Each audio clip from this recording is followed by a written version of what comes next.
আসসালামু আলাইকুম। কেমন আছেন বন্ধুরা? আশা করছি কাছের এবং দূরের, দেশে এবং দেশের বাইরে যে যেখানে আছেন পরিবার নিয়ে আলহামদুলিল্লাহ ভালো আছেন। আল্লাহর রহমত এবং আপনাদের দয়া আমিও পরিবার নিয়ে ভালো আছি। আমি জানি আপনারা সকলেই মাংস রান্না করতে জানেন। তারপরও আজকের আয়োজনে আপনাদের জন্য নিয়ে এসেছি পুরানো দিনের একটা রান্না, খুবই মজাদার, সুস্বাদু এবং লোভনীয় আলু দিয়ে হাতে মাখা গরুর মাংসের রেসিপিটি যদি ভালো লেগে থাকে তাহলে চ্যানেলটিকে সাবস্ক্রাইব করে আমার পাশে থাকুন। আপনাদের অনুপ্রেরণায় আমাদের সাহস যোগায় নতুন নতুন রেসিপি নিয়ে আপনাদের সামনে হাজির হতে। লাইক, শেয়ার, কমেন্ট করতে ভুলবেন না। তাহলে চলুন দেখে নিই কীভাবে হাতে মাখা গরুর মাংস রান্না করব। বিসমিল্লাহ বলে শুরু করছি। এখানে আমি 1.5 কেজি গরুর মাংস নিয়েছি। মাংসটাকে আমি এভাবে ছোট ছোট টুকরো করে কেটে নিয়েছি, তারপর ভালোভাবে ধুয়ে নিয়েছি। মাংসের সাথে আমি কিছু হাড়ও নিয়েছি। এবার আমি দিয়ে দিচ্ছি, আজকে আমি হাতে মাখা মাংস দেখাবো। দিয়ে দিচ্ছি, এটা পুরনো দিনের রান্না। দিয়ে দিচ্ছি আমি 2টো তেজপাতা ছিঁড়ে দিয়েছি। দিয়ে দিচ্ছি কয়েকটা গোলমরিচ, 10-12টা গোলমরিচ, 4-5টা লবঙ্গ, একটা বড় এলাচ, 2টা সবুজ এলাচ, 4-5 টুকরো দারচিনি। দিয়ে দিচ্ছি মিহি কুচানো 2 কাপ পেঁয়াজ। তারপরে হাত দিয়ে আবার আমি একটু কষলে ভেঙে দিচ্ছি।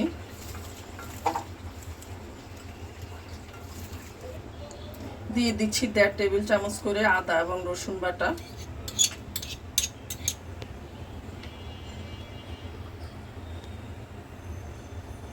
দিয়ে দিচ্ছি 1 চা চামচ হলুদ গুঁড়ো। হলুদটা আমি গুঁড়াটাই ব্যবহার করেছি।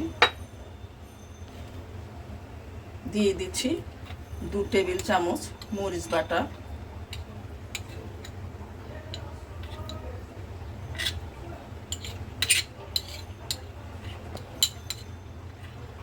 সে রান্নাটাতে আলাদা একটা স্বাদ আছে। দিয়ে দিচ্ছি 1.5 টেবিল চামচ করে ধনে এবং জিরা বাটা।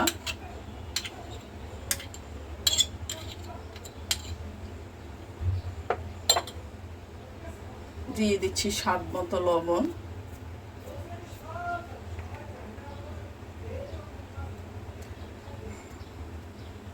দিয়ে দিচ্ছি 1 কাপ তেল।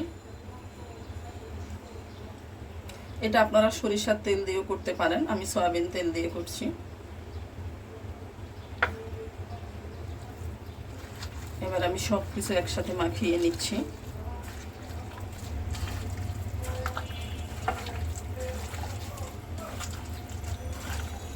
সুন্দর করে মাখিয়ে নেবেন যাতে প্রত্যেকটা মাংসের গায়ে মশলা লেগে যায়।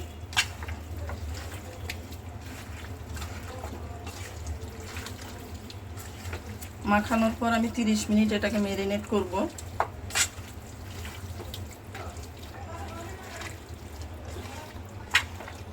আমার মাখানো হয়ে গিয়েছে। এখন আমি 30 মিনিট ম্যারিনেটের জন্য রেখে দিব। 30 মিনিট পর ফিরে আসলাম। এখন চুলাটা আমি মিডিয়াম হিটে রেখে মাংসটাকে 10 মিনিট রান্না করে নিব।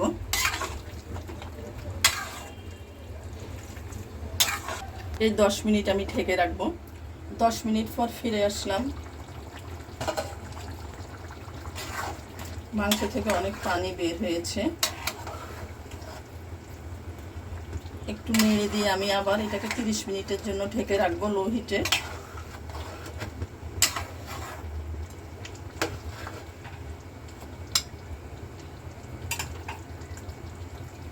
আর মাঝে মাঝে নেড়ে ছেড়ে দিব ঢাকনা সরিয়ে।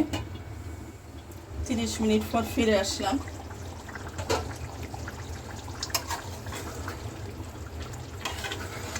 অফ ক্যামেরায় আমি মাঝে মাঝে নেড়ে ছেড়ে দিয়েছিলাম। মাংসটা মোটামুটি সিদ্ধ হয়ে গিয়েছে। এই অবস্থায় আমি আলুগুলি দিয়ে দিব।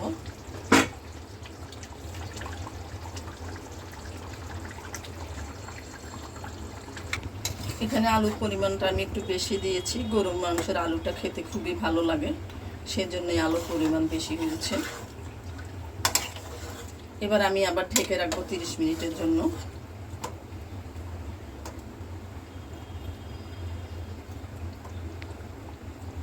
আর যে ঝালটা আপনারা আপনাদের পছন্দ অনুযায়ী দিবেন, যে যেমন ঝাল খান। আলুটাও পছন্দ অনুযায়ী দিবেন, আবার ভালো না লাগলে দেওয়ার প্রয়োজন নেই। ঢেকে রাখবো 30 মিনিট। 30 মিনিট পর ফিরে আসলাম।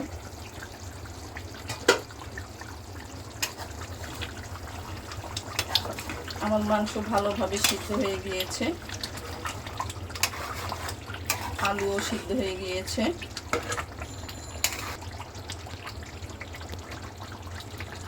মাংসে আমার তেমন পানি দিতে হয়নি, আমি সামান্য পানি দিয়েছি, মাংস থেকে প্রচুর পরিমাণে পানি বের হয়েছে।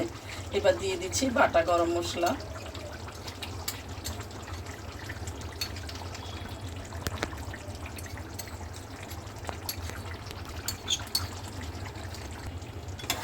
গরম মশলাটা মিশিয়ে দিচ্ছি। 5 মিনিটের জন্য ঢেকে রাখবো গরম মশলার ফ্লেভারটা বের হওয়ার জন্য। 5 মিনিট পর ফিরে আসলাম। আমার রান্না একদম রেডি, আমি চুলাটা অফ করে দিব এখন।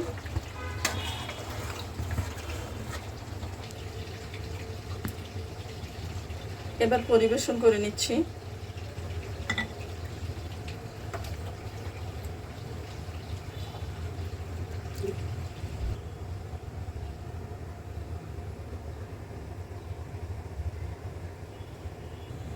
এই হাতে মাখা গরুর মাংস পোলাও, ভাত, রুটি, পরোটা, নান সব কিছুর সাথে খাওয়া যায়। অত্যন্ত লোভনীয় একটা খাবার। আজ এই পর্যন্ত, আবারও দেখা হবে নতুন কোনো রেসিপি নিয়ে। আল্লাহ হাফেজ।